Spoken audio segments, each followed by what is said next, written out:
모든 것이 이국적이고 낯설어 보일 때에는 익숙한 것이 눈에 들어옵니다.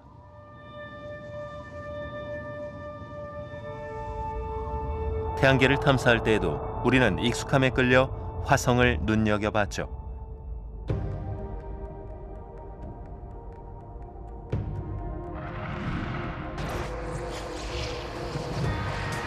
물론 화성은 전혀 새로운 외계의 세계지만 우리가 바로 알아볼 수 있을 만큼 익숙한 지형을 가진 행성이기도 합니다. 화성에는 사막과 모래 언덕이 있고 절벽과 협곡이 있습니다. 이곳은 왠지 우리가 탐험을 할 수 있을 거라는 상상을 하게 합니다. 직접 갈 수 없다면 로봇은 가능하겠죠. 하지만 익숙해 보인다고 화성이 이해하기 쉬운 행성인 건 아닙니다. 일단 궤도를 돌며 화성의 지형을 면밀히 살펴보고 지표면에서 토양과 암석을 분석해야 했습니다. 그 후에야 화성이 지구를 제외한 태양계 행성 중에서 가장 우리와 친근한 곳이라는 걸 알게 됐죠. 하지만 화성의 상태와 복잡한 생성 과정에 대한 궁금한 점은 더 많아졌습니다. 그중 가장 궁금한 것은 바로 화성에 생명이 존재한 적이 있느냐 하는 거였죠. 화성은 지구처럼 생명체가 확실히 존재하거나 풍부한 곳은 아닙니다. 달하고도 다르죠. 달은 생명이 존재할 가능성이 없어요. 화성은 지구와 달의 경계구역입니다. 그래서 생명의 존재 여부를 판단하는 기준이 되기도 하죠. 화성은 우리에게 태양계의 경계구역입니다.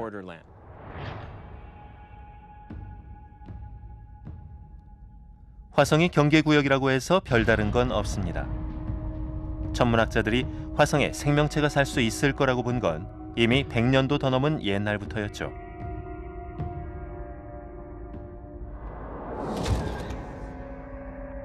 화질은 나빴지만 1965년 처음 무선으로 전송받은 화성의 근접 사진을 보고 과학자들은 놀라면서도 조금 실망했습니다. 사진 속의 화성은 황량하고 분화구 투성이의 땅이었습니다. 지구보다는 오히려 달에 가까운 모습이었죠. 누가 봐도 화성은 죽음의 행성이었습니다. 지표면에는 생명의 흔적이 전혀 없었죠. 원시 생명체가 있었다 해도 다 증발된 상태였습니다. 그러나 첫인상만으로 판단을 내리기에는 너무 일렀죠.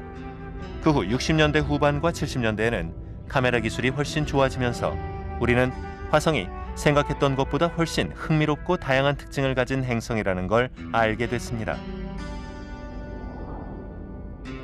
물론 화성에도 충돌 크레이터가 있습니다.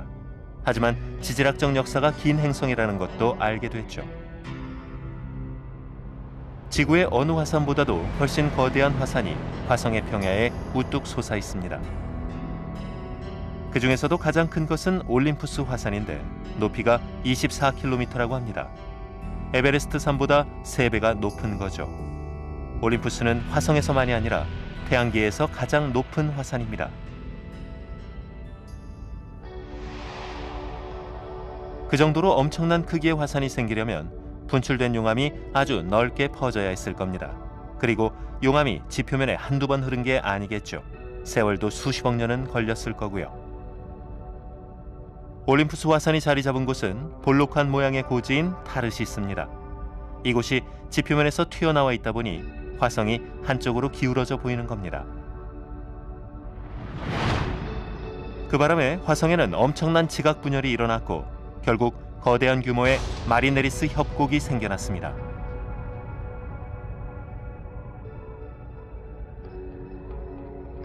마리네리스 협곡이 차지하는 면적은 상상을 초월합니다. 지구의 그랜드 캐니언보다 면적은 10배나 더 크고 그 깊이는 4배나 됩니다.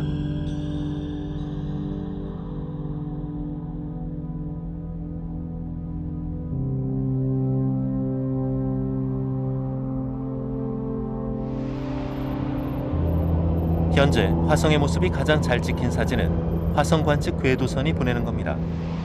화성 관측 궤도선에는 가장 성능이 좋은 망원경이 탑재되어 있죠.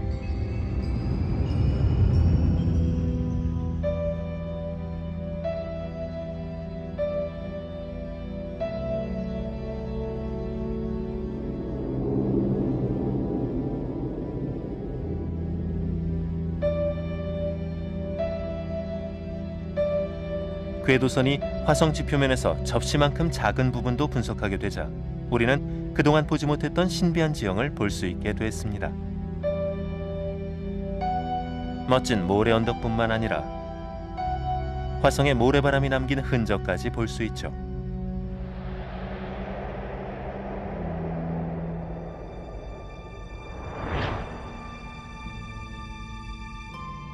그러나 가장 흥미로운 사진은 과거 화성에 물이 흘렀을 가능성을 보여주는 것입니다.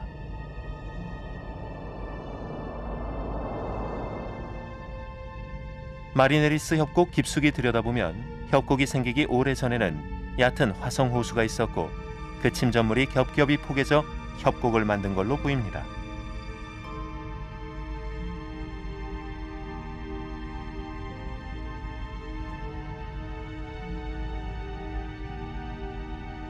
이 지형의 모양이나 방향만 봐도 한때 화성에 물이 있었을 가능성이 있습니다.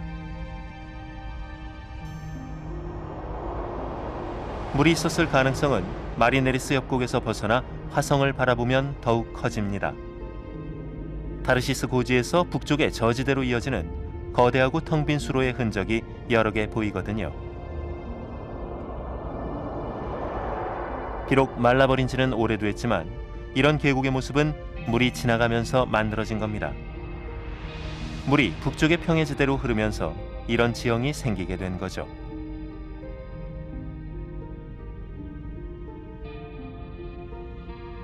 이 중에는 폭이 100km나 되는 계곡도 있습니다. 길이는 수천 킬로미터에 달하죠.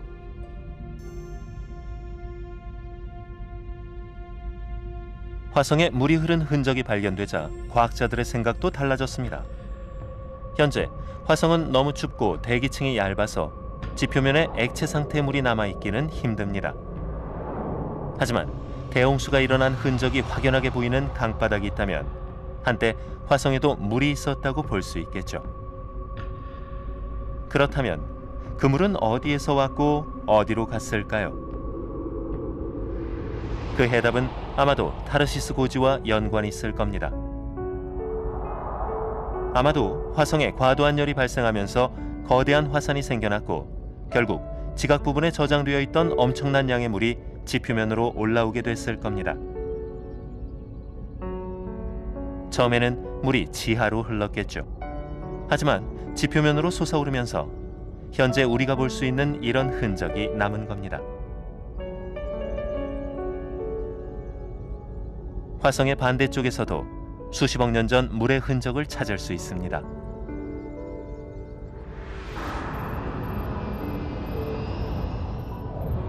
이건 궤도 탐사선이 찾아낸 증거인데요. 이 사진을 보면 많은 양의 물이 북극 주변의 땅처럼 언 상태로 지하에 숨겨져 있을 가능성이 있습니다. 화성의 북극 지역은 확실히 다른 지역과는 많이 다릅니다. 화성의 북극과 남극에는 이산화탄소 입자로 덮인 지역이 있습니다. 이곳은 계절의 변화에 따라 면적이 달라지고 있죠. 이 지역 아래에는 얼음층이 있는데 온도가 너무 낮아 절대 녹을 일이 없습니다. 극지방은 지표면의 모습도 다릅니다. 꽤 많은 양의 얼음 입자가 이 지역의 암석들과 섞여 있어서 협곡과 크레이터를 덮고 있습니다. 가파른 경사의 지형이 매끄럽게 보일 정도죠.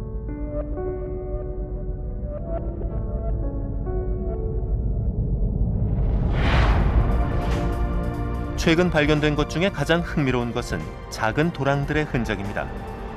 즉, 많은 물이 화성의 크레이터와 협곡 옆을 흘러내려갔다는 증거죠.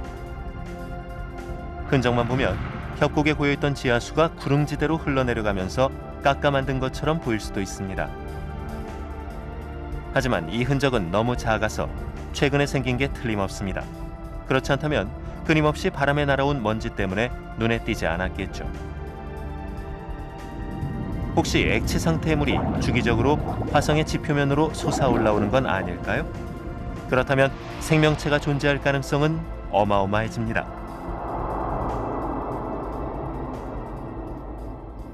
인류는 40년 이상 화성 탐사에 주력했습니다.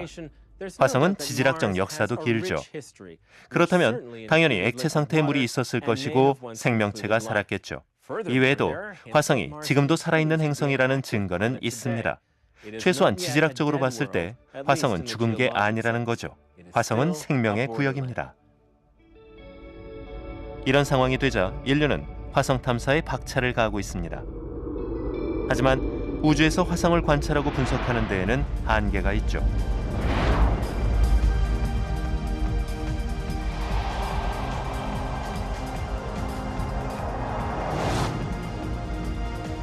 화성이 살아있는 행성인가? 라는 질문에 답을 찾으려면 화성을 직접 만지고 냄새도 맡아봐야 할 겁니다. 그러기 위해서는 우리는 무조건 화성의 지표면에 탐사선을 착륙시켜야 합니다.